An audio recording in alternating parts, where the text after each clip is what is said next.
Oi, o audiobook vai começar. Se você quiser nos ajudar neste projeto, por favor, entre em apoia.se/Carlos Eduardo Valente. A partir de R$5 você pode nos ajudar a trazer um conteúdo de mais qualidade para você.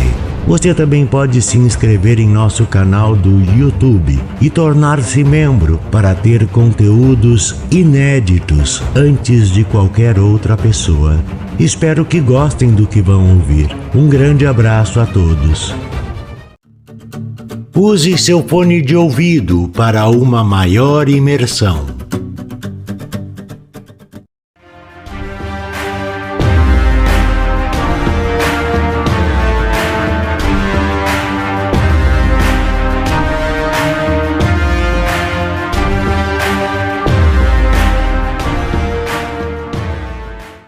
Perdidos na Escuridão, de Tiago Moretti. Narração de Carlos Eduardo Valente. Capítulo 13. Fernando, ali na espreita, analisava a situação como um jogo de xadrez e se via em xeque-mate. Sentiu algumas gotas tocarem seu corpo, estava começando a chover. Praguejou ao ser assustado por um estrondo que iluminou os céus com raios. E de forma providencial lhe veio uma ideia. O experiente policial sorriu, retirou a pistola com munição especial da cinta e agachou-se fazendo mira em um dos guardas. Não sabia se aqueles guardas que estavam a mais de 300 metros de distância, em meio à escuridão, eram seres sobrenaturais ou não. Não poderia arriscar toda a campanha feita até agora. Pediu perdão a Deus, destravou a arma e aguardou. A chuva aumentava e atrapalhava a visão, mas ele não poderia errar e não ia. Mais uma vez um clarão cortou o céu e logo em seguida o estrondo ecoou por toda a região. Aproveitando o momento, Fernando, mesmo com os olhos molhados pela chuva, espremeu o gatilho 2 vezes, quase que instantaneamente, e o barulho foi abafado pelo som natural das trovoadas. Gabriel observou atentamente o amigo derrubar os 2 guardas em meio à chuva torrencial e o seguiu quando este correu até as vítimas para se certificar que os disparos atingiram com precisão mortal os alvos. O primeiro homem estava com a cara paralisada de pânico. Não estava no chão e em seu abdômen ardia uma pequena chama. Ainda não estava morto, mas logo encontraria o caminho para a eternidade. O segundo estava desfigurado. O projétil atingiu o olho esquerdo do vigia, espalhando sua massa encefálica em chamas pela terra molhada. Eram como nós, humanos. Deviam estar trabalhando, que merda! Resmungou Gabriel. Baixa de guerra, meu parceiro. Se não estão do nosso lado, estão do lado inimigo. Se tivessem a chance, fariam o mesmo conosco, com a Dani ou a Andréa. Vamos entrando, disse Fernando, abrindo o portão que dava acesso à mansão. Andrace relia o mesmo livro pela 100ª vez, quando Camila entrou pela porta da biblioteca. Estava assustadoramente linda. Trazia consigo um sorriso perigoso em seu rosto pálido e os olhos azuis iluminavam sua face.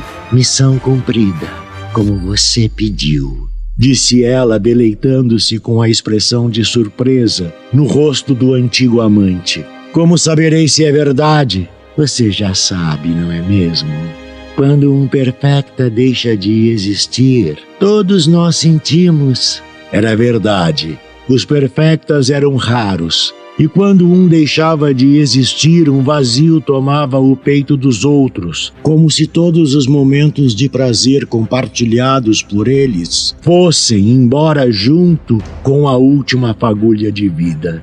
Parte do prometido você cumpriu, mas como imaginava, você não conseguiu fazer 2 coisas ao mesmo tempo. Mandei um lacaio procurar pelo noivinho e trazê-lo aqui, retrucou ele. Sem pressa, Camila andou sinuosamente até a escrivaninha onde Andrassi lia o livro antigo. Viu que ele fechou o encadernado como se escondesse algo importante e apoiou as duas mãos na mesa, deixando à vista seus seios quase saltando pelo generoso decote, propositalmente. Mais uma vez você me subestimou. O noivinho deve estar entrando em sua propriedade agora. Deixei que ele me seguisse até aqui. Andrassi estava perdido entre os volumosos seios e as palavras que não esperava ouvir, e antes que pudesse desviar seu olhar ou pedir esclarecimentos, Camila continuou. Seu lacaio deve ter sucumbido na mão dos garotos. Lord Vrickan os treinou e os aparelhou com armas para enfrentar você. Sendo assim, te faço uma proposta. A mulher sentou-se à mesa expondo as pernas. Aceito suas desculpas. Concedo o meu perdão e não estará mais em minha lista de inimigos, disse ele tentando encarar a mulher nos olhos. Camila sabia que aquilo não era pouco. Temia Andrassi e seus capangas acima de qualquer outra coisa, mas mesmo assim seguiu com sua proposta. Não é o suficiente. Proponho uma solução real para o seu problema e todos nós sairemos ganhando. Continue. Seu ritual de transformação da criança em um perfecta, extinguindo a vida de outro, dará certo. Mas não serei eu a vítima desse sacrifício. Andrassi congelou na cadeira. Como ela poderia saber? Como ela poderia saber de seus planos? Teria ela deduzido pelo livro que estava lendo ou a velha Ágata teria contado? Não fique se perguntando como eu sei dos seus planos, apenas sei. E não estou brava por isso. Em seu lugar faria o mesmo. Mas te proponho uma troca. Uma troca? Balbuciou ele enquanto tentava entender o que Camila teria como vantagem. Eu preciso de proteção que somente um Lorde pode me dar. Quero estar durante a minha eternidade ao lado do melhor e, além disso... Camila parou de falar, sorriu e completou a frase. Preciso de um homem que me faça gritar na cama sempre que o desejo vier. E você... é o único capaz de fazer isso. Andrassi sentiu a velha paixão e a lembrança dos prazeres intensos ao lado daquela mulher aflorarem como em um coração adolescente. Mas preciso do ritual, protestou ele. Exato, disse ela. Serei a isca, me oferecerei para o ritual e no último momento, com a sua ajuda, colocaremos a velha em seu lugar, usando a vida dela para dar vida à sua cria. Assim, você terá a sua fiel esposa ao seu lado, sua cria, garantindo o futuro da raça, e eu como sua escrava, cumprindo as missões mais perigosas e saciando seus desejos mais pervertidos a qualquer momento. O que você acha?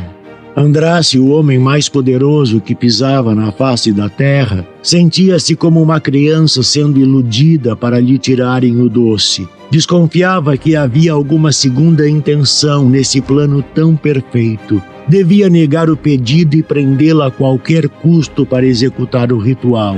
Aquela víbora iria lhe dar o bote novamente e temia que dessa vez o preço a pagar fosse ainda mais caro. Encarou a mulher nos olhos e por longos minutos a observou até proferir a sentença final.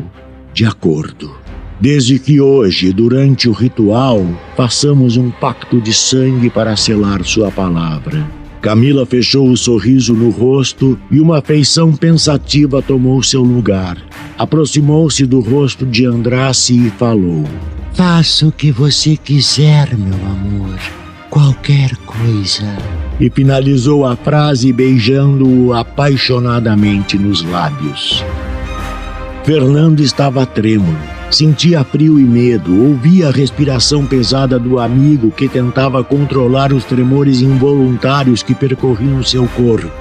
Andou abaixado através dos arbustos, apontando sua arma por onde andava. Espreitou o caminho que deveria seguir até os fundos da casa e viu o gigante Fred, que trabalhava de maneira rápida em volta da casa, distribuindo o que parecia ser tijolos a cada 3 passos que dava. Aquele grandalhão careca tá aprontando alguma, cochichou Fernando para o amigo.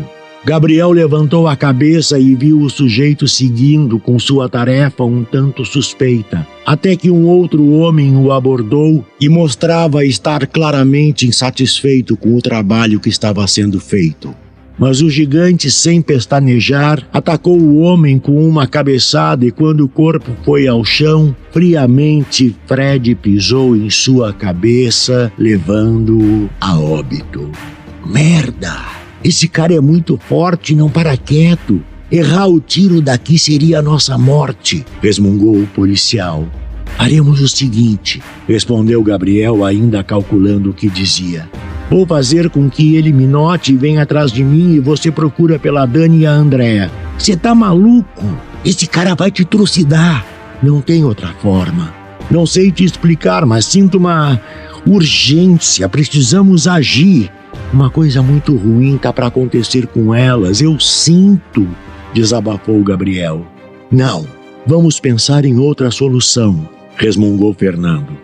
Gabriel segurou o velho companheiro pelos ombros e sorriu, como não fazia desde que ingressaram nessa estranha jornada. Abraçou-o e, sentindo as lágrimas rolarem, falou: Coloquei você e sua família em perigo. Te trouxe até o inferno e você ainda se preocupa comigo. Sinto que não sairei dessa, cara. Preciso te pedir o último favor.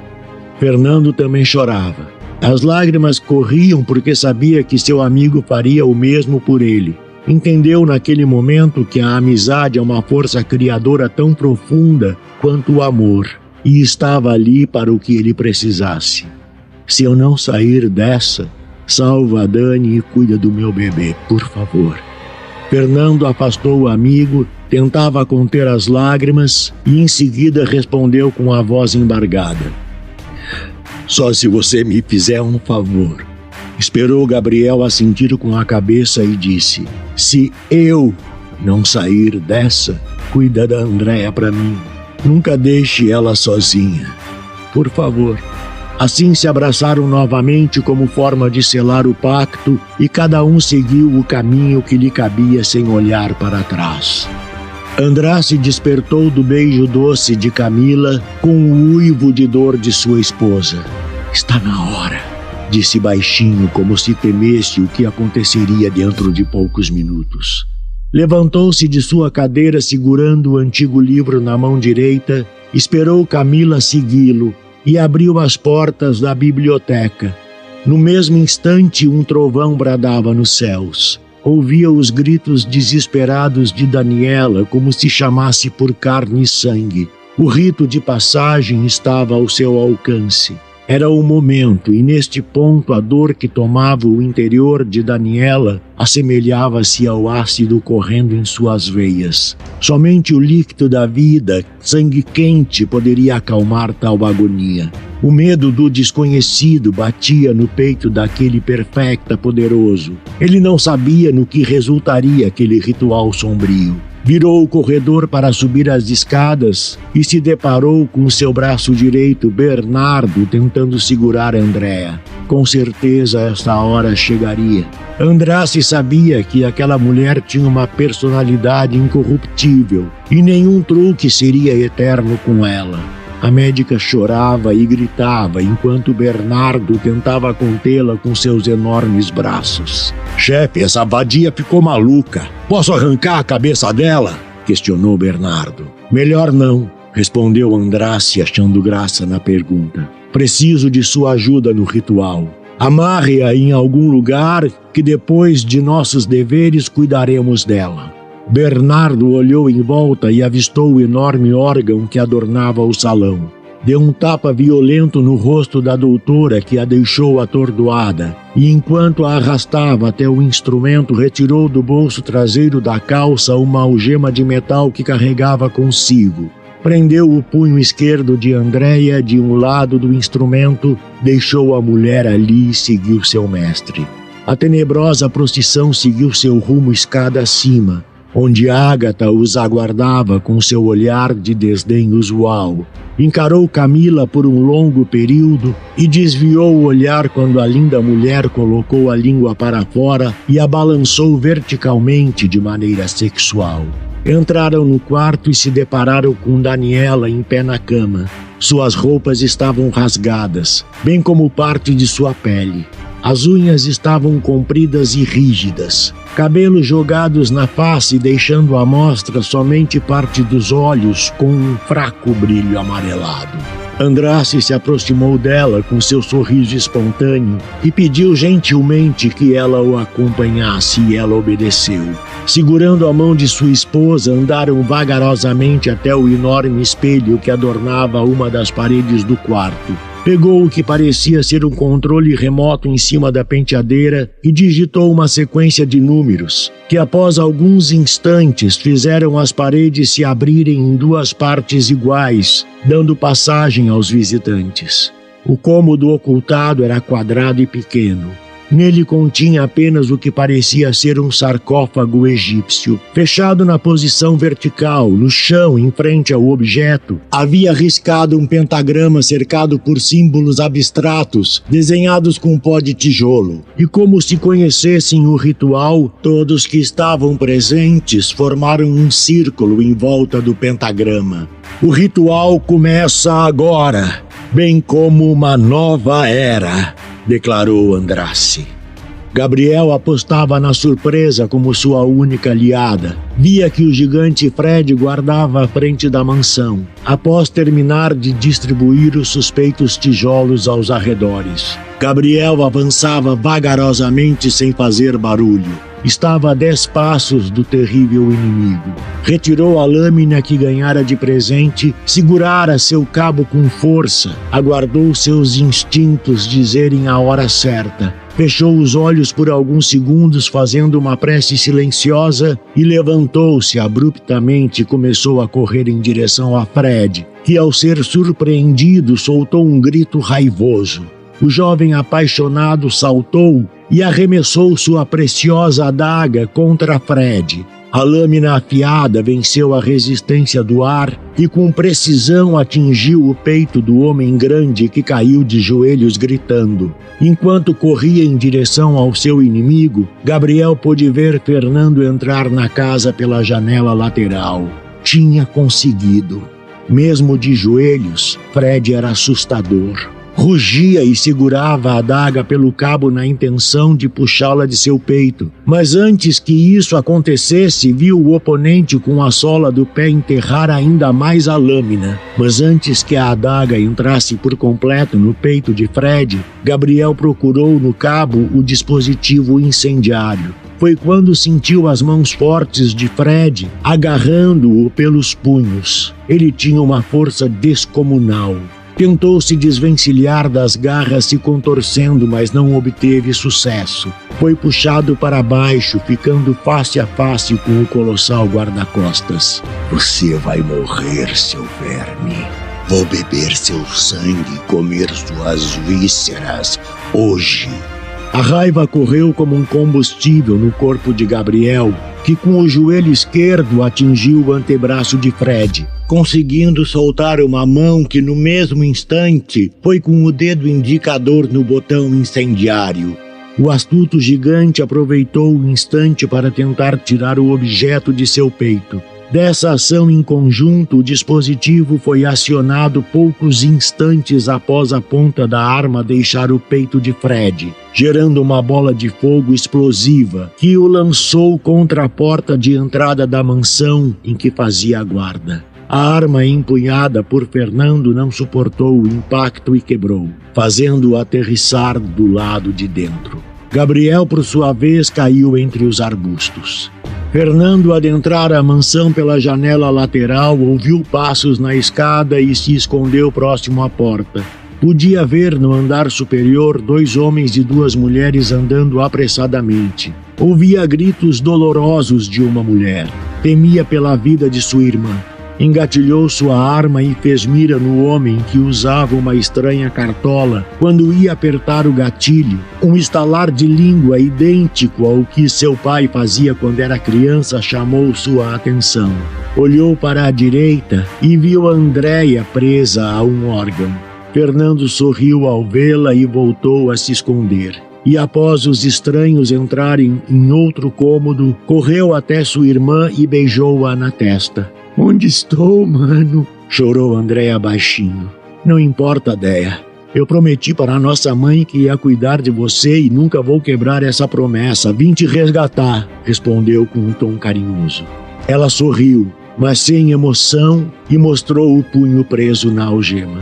Fernando procurou nos bolsos e retirou o que para ela parecia ser um kit de alicates, mas na realidade eram ferramentas para abrir fechaduras, e em poucos segundos libertou sua irmã das algemas. "Você viu outra mulher aqui dentro?" perguntou Fernando enquanto limpava os olhos mareados da doutora. "Vi uma senhora de idade que parecia uma bruxa, outra que parecia uma prostituta e uma grávida que estava gritando como uma demente. Esse lugar parece um circo de horrores. A grávida está doente, Déia, mas ela é do bem, preciso pegá-la." Assim que declarou sua missão, um enorme clarão tomou o lado de fora da casa. Uma explosão arremessou o gigante Fred para dentro no ambiente. Seu peito estava lacerado e carbonizado. Fernando, segurando a mão da irmã, saiu pela porta quebrada à procura de seu amigo, que surpreendentemente se levantou dos arbustos, segurando uma das mãos que vertia sangue. Eu tô bem, não se preocupe comigo, parceiro", disse Gabriel enquanto se aproximava do amigo. "Eu estava preocupado com as plantas, você amassou tudo."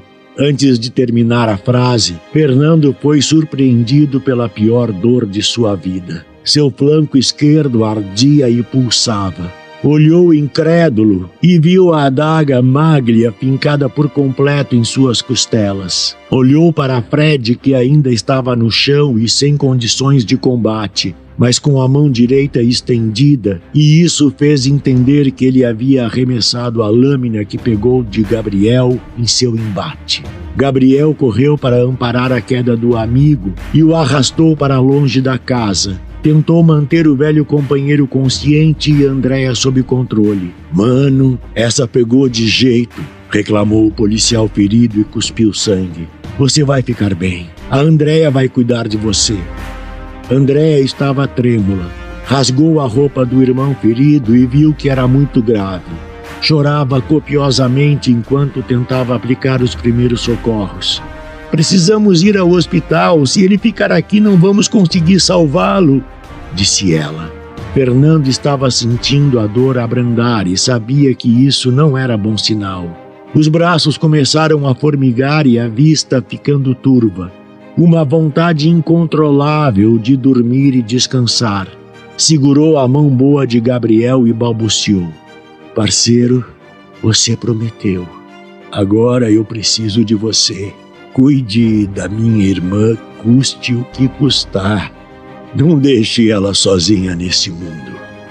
Gabriel via a luz dos olhos de seu amigo irmão se apagando aos poucos. Queria dizer que tudo ia ficar bem, mas sabia que iria desperdiçar o raro tempo que tinha com uma mentira. "Eu prometo, meu irmão. Eu prometo. Vai atrás da Dani agora. Eu preciso conversar com a Déia", disse Fernando com a voz sofrida e engasgada com o sangue que brotava de seus pulmões. Gabriel beijou a testa do eterno amigo enquanto dizia: "Eu prometo." Pegou a pistola do coldre, um cartucho de munição especial e levantou-se. Mas antes que efetivamente saísse dali, Fernando sorriu e disse de maneira quase inaudível: "Eu faria tudo de novo." As palavras certas não vieram à mente de Gabriel naquele momento.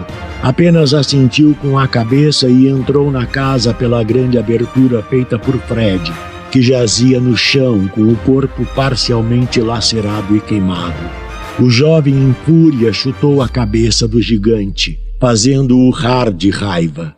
Mas quando o algoz maligno ia proferir sua frase, Gabriel engatilhou a arma, colocando-a na boca de Fred e, sem hesitar, apertou o gatilho repetidamente na cabeça e no peito, até que a arma parasse de atirar por falta de munição.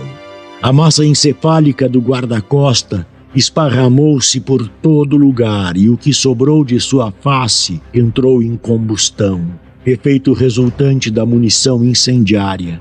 E assim Fred teve sua existência eliminada. Gabriel trocou o cartucho da arma, respirou fundo e subiu as escadas à procura de sua amada.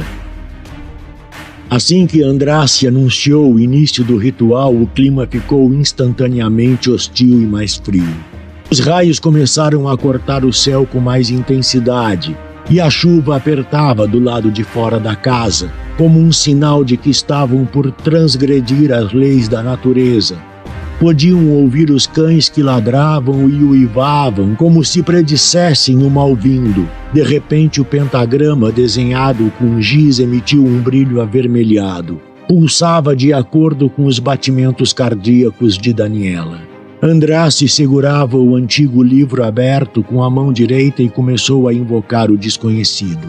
Ó Dama de Ferro que controla a passagem daqueles que vagam entre os mundos, permita que nesta noite façamos uma troca justa. Permita que esse feto que está por nascer venha a este plano como um porfírio perfecta, e em troca lhe entregamos outro desta mesma condição, para lhe servir eternamente em seu plano. Ó Dama de Ferro, nós a invocamos e damos a ti o poder de decisão. Após a invocação, todo o universo parou por um centésimo de segundo. Os relógios não andaram, as folhas não caíam, as pessoas não piscavam. O tempo e espaço congelaram em respeito a ela, aquela que decide o destino, que corta o fio da vida e que entrega apenas más notícias. O frio ficou mais intenso. Um coro de vozes masculinas acompanhado de uma música macabra tocada no que parecia ser um piano surgiu. Podia-se ouvir sinos badalando, marcando a música. E eis que ela surge à porta, vestida com o manto da noite, flutuava de forma macabra, e sua presença era notada por todos. Passou por Camila para entrar no círculo, deixando-a de joelhos e em prantos instantaneamente. Andrassi sentia um medo genuíno. Tentava não a encarar, mas era impossível não fazê-lo. Ela usava uma capa e dentro era possível ver os rostos de todos aqueles que, direta ou indiretamente, tinham sido mortos por suas mãos. Eles aguardavam ansiosamente uma oportunidade de vingança. A troca é mesmo justa, ecoou a voz metalizada por todo o ambiente. Quem virá comigo? Você? Disse ela levantando o braço e apontando para Andrassi, e todos puderam ver seus olhos amarelados misturados com carne podre. Não, respondeu Andrassi com dificuldade. Preciso ficar. Proponho-lhe uma mulher para ser sua companheira. Ágata sorriu. Olhou para Camila, que estava chorando copiosamente no chão. Acreditava que ela estava com medo de seu fim, e seria muito prazeroso vê-la ser levada pelas mãos da Senhora Morte. Somente uma mulher me interessa aqui. Qual delas devo levar? Questionou ela com sua voz metálica aguda. Nesse instante, dentro dos pensamentos de Andrassi, viu-se claramente Ágata. Mesmo não sabendo se aquele flash de pensamento era seu ou a confirmação que ela precisava, ele disse: Sim, Dama de Ferro. Enquanto pensava em Ágata, leve-a em troca. Peço humildemente que a criança que nascerá agora tenha a vida eterna para um perfecta, assim como sua progenitora. A criatura se aproximou de Andrassi de maneira ameaçadora. revelando sua face escondida no manto. O rosto de uma mulher sem mandíbula e com as órbitas dos olhos vazios, onde dali poderia ser visto tudo, cada vida, cada gota de orvalho que caía das folhas, e por sorte vislumbrou parte da verdade que permeia o universo. Esse contato com a verdade o fez cair de joelhos, cobrindo os olhos, gritando em prantos. Assim ela virou e anunciou: assim seja! Ágata, despeça-se do mundo e prepare-se para conhecer a eternidade em dor. Ágata regalou os olhos e colocou as mãos no peito. Procurou ajuda com um olhar desesperado, mas não encontrou quem a ajudasse. Começou a chorar, dizendo ser um engano, e em meio à música macabra que preenchia o ambiente, ouviu a gargalhada de Camila, que até pouco tempo chorava, e enquanto levantava, deu forte tapa nas nádegas de Ágata. Tchau, velhota! Te vejo no inferno! Disse Camila, que chorava de tanto rir. Assim a música parou, dando lugar a um silêncio sepulcral.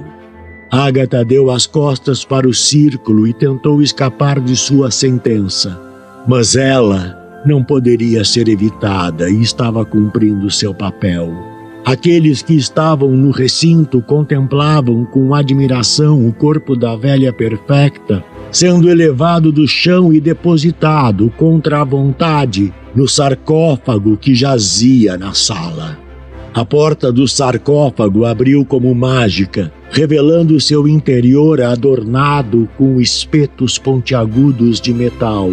E mesmo contra sua vontade, o corpo de Ágata lançou-se sobre eles, e a porta fechou com um grito de vingança, sobreposto pelo som do ferro cortando carne, vísceras, ossos e músculos. Ágata não existia mais. Sua alma passaria a eternidade em castigo e dor, cumprindo o que havia sido acordado. O ritual não tinha acabado, Andraste sabia disso. Levantou-se com dificuldade e consultou seu precioso livro. Olhou em volta, não via Ágata, apenas sua esposa, Bernardo e Camila estavam na sala, e o grandalhão tinha a feição assustada. Enquanto ela parecia se divertir com a situação, percebeu que Daniela tinha fome e lutava contra essa vontade de se alimentar. Então, quando ela levantou as mãos ao ventre, deu um grunhido fino e foi ao chão. A barriga que carregava a vida pulsava, deixando todos impressionados com o que viam. Andraste foi até o canto esquerdo da sala, onde havia uma espécie de ampulheta cheia de sangue. Ele sabia que ali estava o sangue da perfecta sacrificada. Pegou o objeto e disse a Camila: "Vou precisar de sua ajuda agora, como tínhamos combinado." Camila hesitou por um segundo, mas cedeu. Abaixou-se próximo a Daniela, que se retorcia em dor, e com suas mãos fortes afastou as pernas da mulher. E enquanto ela aguardava a hora certa, Andraste levou a ampulheta até a mão direita de sua esposa, dizendo: "Isso é o que você deseja, meu amor.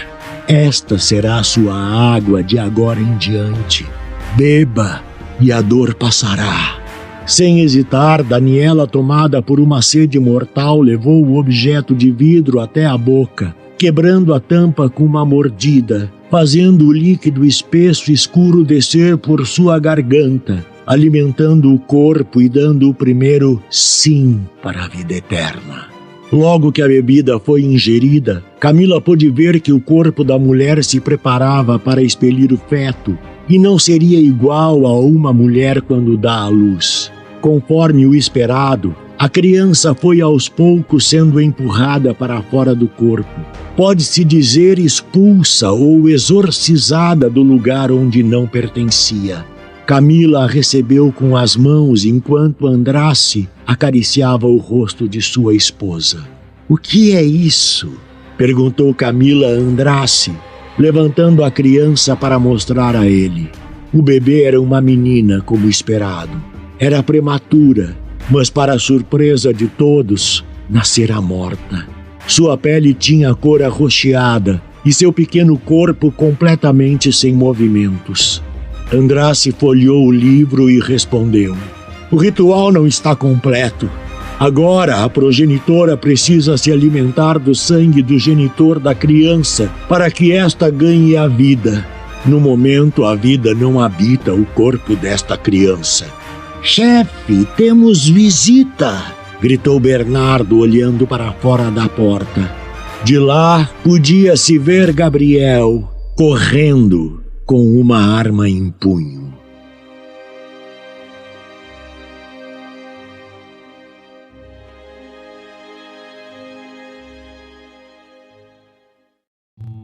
Do narrador Carlos Eduardo Valente.